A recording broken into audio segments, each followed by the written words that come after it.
Hey there you guys, welcome back. Today we are going to discuss how to keep your pansies looking beautiful all summer long. If you live in a warm climate over the summer, you'll probably notice that pansies will, well, they'll kind of peter off and not really do anything. They'll probably go to seed and they just don't look pretty anymore. They get leggy and they don't produce any flowers. Well, that is preventable. I will show you how to do that in this video. Stay tuned, we're going to go to one of the pansies that's not looking so good and we will revitalize it. Okay, so here's a pansy that's not looking so nice. The other one was full of flowers, the flowers looked really nice. This one has a little bit of insect damage on the flowers. Not sure what's causing this. Could be earwigs, could be, well, any number of things that munch on flowers. So first thing we want to do is we want to make sure that our pansies are kept constantly moist.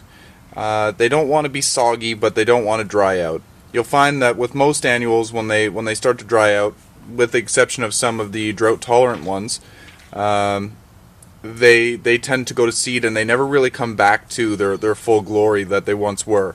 So another thing that you want to pay attention to is deadheading. You want to remove the faded flowers as they start looking like this. You'll notice the difference between a new flower and an old flower. See that inside, kind of like in the petunia video. Inside the spent flowers will be this bead.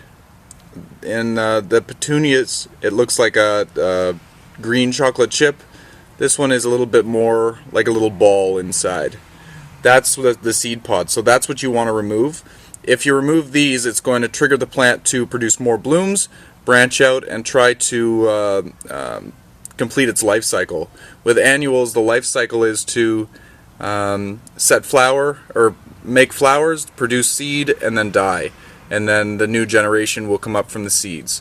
So if you stop the seed production, then the plant thinks that it needs to keep producing more, and in turn you'll get more and more flowers. So great thing to remember. Let's see if we can find a good flower that's coming up here now, so you can see the difference between the two. Right here is a good bud. You won't want to remove that. See how that's nice and crisp and clean. Let's take another spent one here, so you can see the difference. Spent one will look like that, a new one will look like this. It's all curled up, sometimes there's some petals gone. And again, here's the seed pod. Can you see it in there? So what I'm going to do is I'm just going to remove all of the spent flowers. You're going to remove this whole stem here with it. You could leave that stem on, sure. You're not going to hurt the plant by leaving it on there, but it just starts to look unsightly. All you'll notice as you get a bigger plant is you'll see all of these dead stems, and it just looks horrible. I use my thumb and forefinger to pinch them. It's very easy if your plant is well watered. If your plant is dry, it's going to be harder to do that with. So if you feel more comfortable using a set of pruners or a pair of scissors, feel free. It does make the job a little bit easier. So you just want to go and remove all of the old faded flowers. If you have a whole garden full of pansies, it's not going to be easy to go and do all of this. It'll take you a long time. So pick the areas that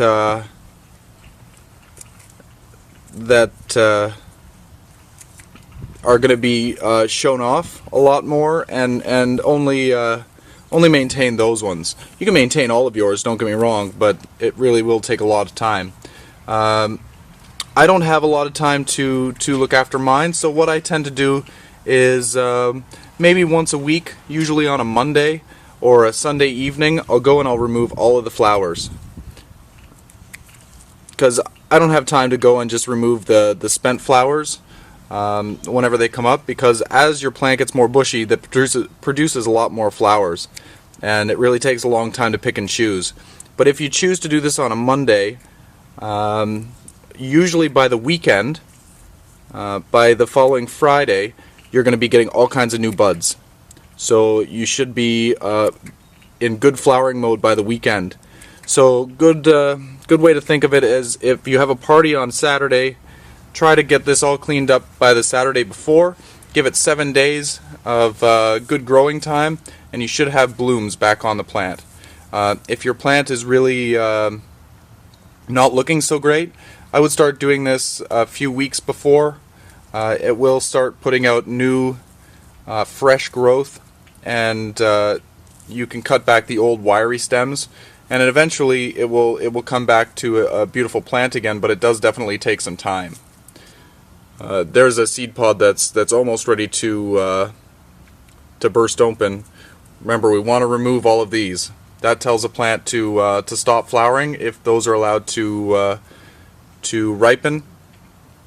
At the end of the season, feel free to leave some of the seed pods on there and collect them and re-sow them in your garden. But we don't need all of the seeds that will be produced, and you might as well enjoy the flowers during the season, right? So anyway, that's a helpful tip for you to keep your pansies looking beautiful. Don't be afraid of them, and don't just think that they are cold weather plants. Sure, they do a lot better in the cooler climate, but they can, with care, look beautiful all season long.